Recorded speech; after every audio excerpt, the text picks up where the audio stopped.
and we can move on. I would say that it's not a workable order because the order contemplates the full repair by a set deadline. And we've heard today from the fire department that in fact, even if a structural engineer attends on site, they may not necessarily lift the order, their order. And therefore, if any order to comply that contemplates the full repair without factoring in the fact that there's a fire department's order that restricts access, can't possibly be made workable until such time as there's some level of assurance that once a structural engineer's report is put in place that provides that, in fact, that satisfies the fire department that they'll lift the order. There's no workable order that can contemplate the full repair of the property until that time. So I would suggest that absolutely not. The order is not capable of compliance, even if a structural engineer's report, because we have no assurance from the fire department that the order is lifted and will allow for the full repair. It's not workable. We need to see what the engineer's report says. If the engineer's report says, in order to make this building safe to remediate, X, Y, and Z has to happen, and we have a timeline for X, Y, and Z to happen, then it would be lifted. So for example, if they say the roof members on the east wall has to be shored up, the floor space on the second floor has to be shored up to make the building safe, and those parameters are met, then the order gets lifted. But we can't make a conscious decision to arbitrarily lift an order without knowing what is required to make that building safe for entry. Which simply substantiates what I've just said.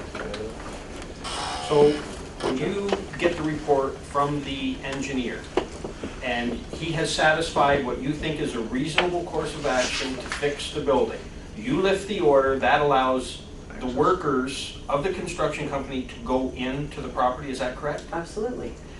Because I've never heard of anything like this before, any such disparity between any other fire in the city. I mean, I've never heard of anything in the news where there was problems when there was a fire. There's a fire, there's damage, you get in people, you fix it, you move on. Usually the I can engineer speak is to there that. with us that night.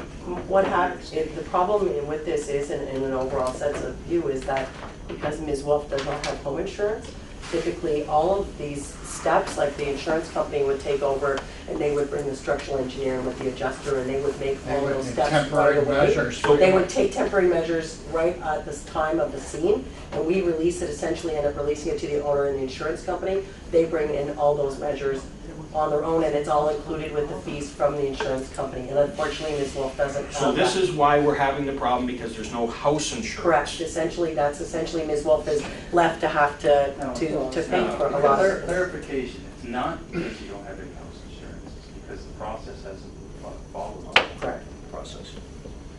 But normally the house insurance takes care of that process, getting the Normally engineer. they expedite it. Yes. Normally the engineer, usually on a fire, the engineer is with you that night or the very next day. And you both go through it together, look at it, and he will tell you, okay, this is what I see, what do you see? I'm going to do this and this to make remedy repairs. Did the fire department or the building department at any time explain that to the victims of this fire that night? Yes, I did.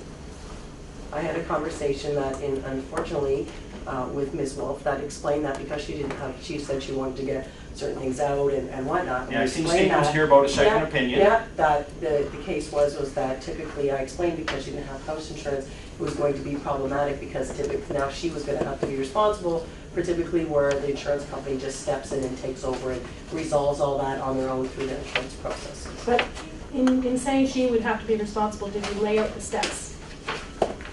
How she was going to have to enter the property, how she was going to have to get your permission? That's not my responsibility, unfortunately. So here's the other thing is that at the end of the day, Miss Leanne Doyle apparently had a conversation with Mr. Halberstadt. Mr. Halberstadt spoke with my mother and relayed the fact that the order to demolish the property was expedited apparently, and I'm only speaking of, obviously there's some hearsay here, but I'm only speaking from relayed information, and my mother can probably speak more clearly to the conversation that was had.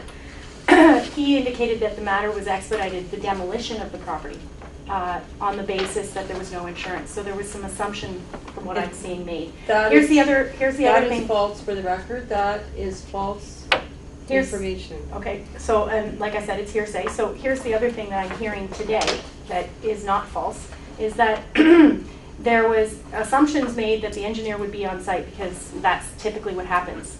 But what we're asking about what typically happens in these situations, well, it's not typical that in order to demolish the property is immediately put in place before fire is out. That's not typical, and yet that's what happened in this I can case. think of 3 other properties this year where that's That happened. has happened. And by the end of the day, it was down to the ground. But I'll agree with you, it's not typical because most fires are stopped and they're considered fires and never get to this extent of fire damage.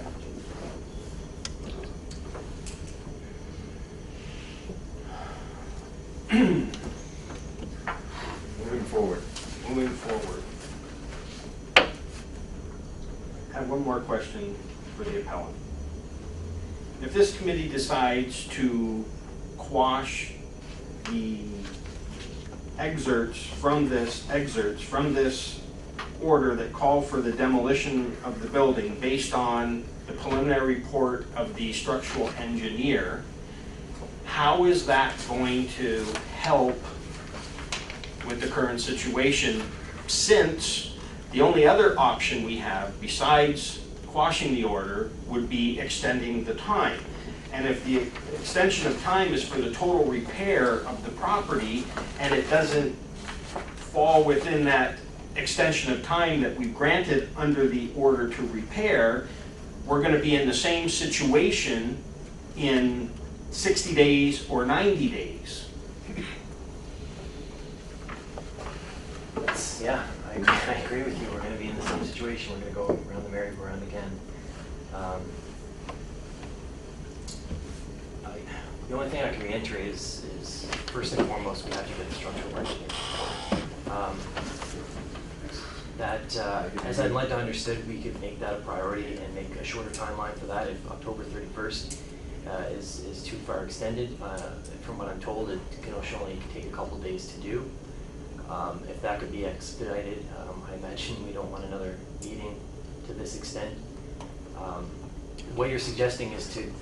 Well, I have 2 things running in my mind. One is just to put a motion forward to extend time.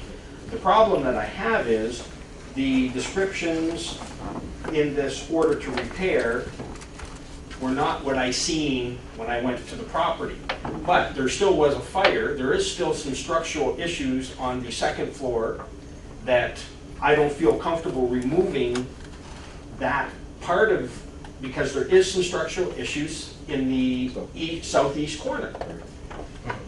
But by the same token, I mean, even if we quashed that, it still doesn't allow you access to the property. Correct.